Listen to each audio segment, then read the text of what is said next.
Thank you, Mr. Speaker. Sir, it's quite obvious we have been on recess, and the senators of the House have not had an opportunity to speak, so it's clearly obvious they're back and energized. But Mr. Speaker, on a serious note, I do need to first begin by eulogizing my former colleague, Senator Prengei, who passed on while we were away at recess. And this being the first sitting since the incident, I would wish to just join my colleagues and quickly eulogize him as a great senator who was really involved in fighting for minority rights and especially land rights, and who really just worked very hard and made sure that his contributions towards the youth of this country were taken care of. He's also a senator who was very principled, and it would be wrong for me not to mention that he was hunted down and prosecuted because of his firm stand, especially when the dead Jubilee Party at the time tried to have him sign off the removal of myself as the chief whip of the Senate, as well as that of majority leader at the time, Senator Murkomen. So because he stood his ground, he was hounded into court, he was fought hard, and actually had been expelled from being a senator in this House. But as Senator Murkomen stated, he fought hard and fought for the other 5, and they were able to stay on as the court processes continued. So it's really unfortunate, and it's really sad that he's no longer with us.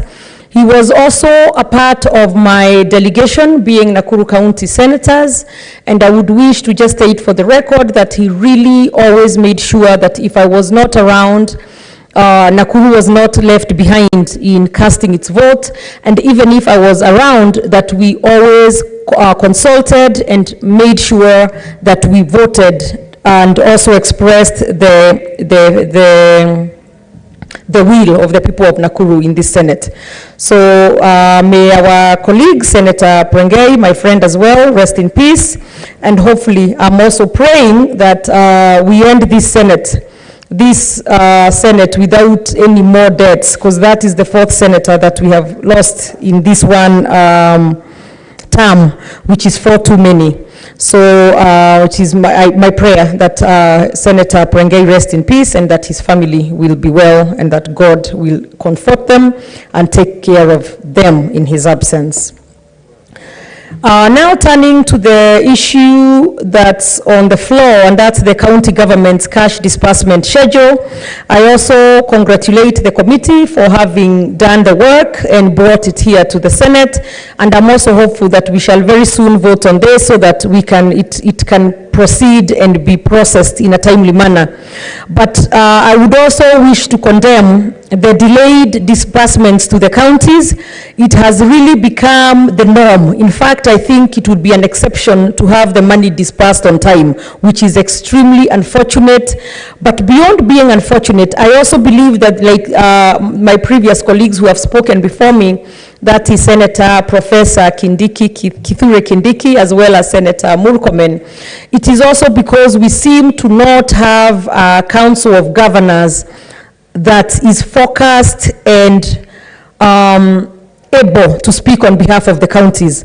I want to also state that it is quite obvious where they lost focus.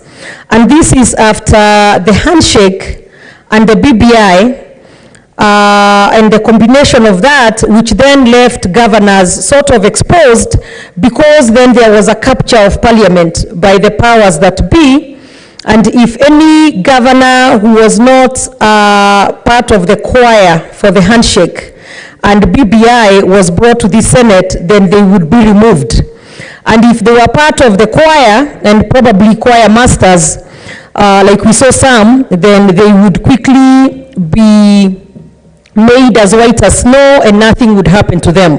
So the problem with that is then that we have seen an era where no governor stands up for even this delayed disbursement. We have had nobody, not one governor, not even the chair of Council of Governors, who I would agree with Senator Murkomen, he's probably just the most useless, probably a photo finish with Governor Oparanya, because Oparanya was a disaster. I do recall the funeral of Governor Laboso, where Governor Oparanya, as the Senate fought hard with the National Assembly to make sure that more money was added, that Governor Oparanya actually had the nerve to stand there at the funeral of Governor Joyce Laboso and lecture the Senate for what he called or termed as our own interests in fighting to make sure that the counties were added more money. So when you have such a chair and the lackluster Wambora, then this is what the result becomes.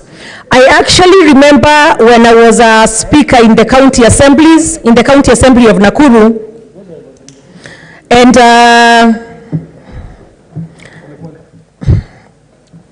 I can't think.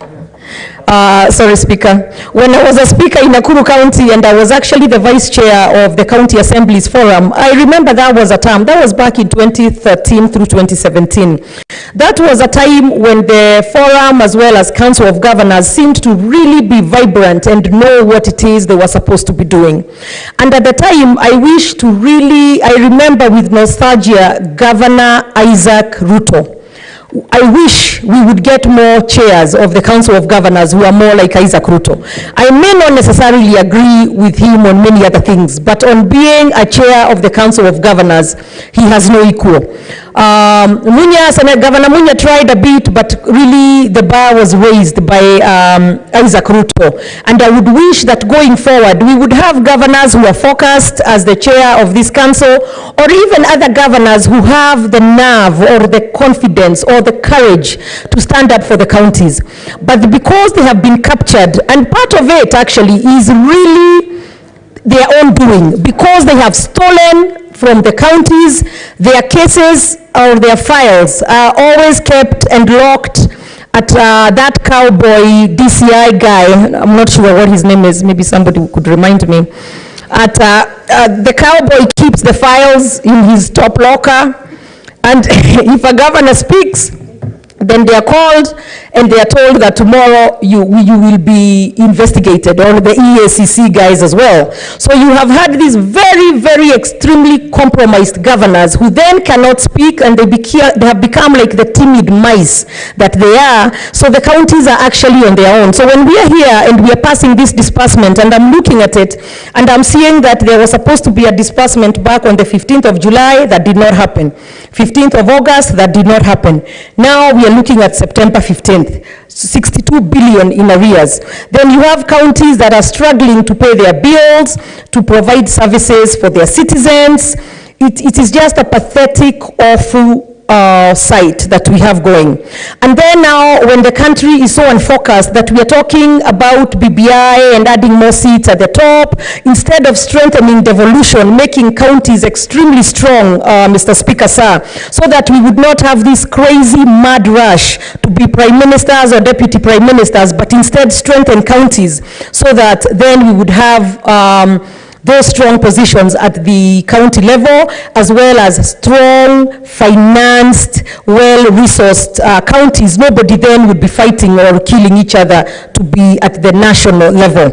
So it is actually, I support this county government cash disbursement schedule, but I wish to ask that something must give, rather.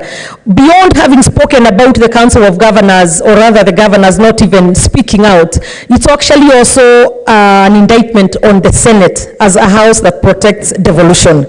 We are quiet, we have become, I want to say not even in the choir, we are actually the choir masters in what is going on in the country, as far as wanting to please and be sycophants, and having forgotten really what it is that we are meant to be doing as the Senate, and that is protecting devolution, speaking up, or even as Senator Professor Kihika has said, and Senator Murkomen after that, even going to court if that is what it takes to get the money released. But once again, we continue. As you look in the chamber, granted I know we are online as well, you will not find quorum or as many people or any excitement, but if we are here to safeguard Governor Waiguru, for example, then we are going to be full house.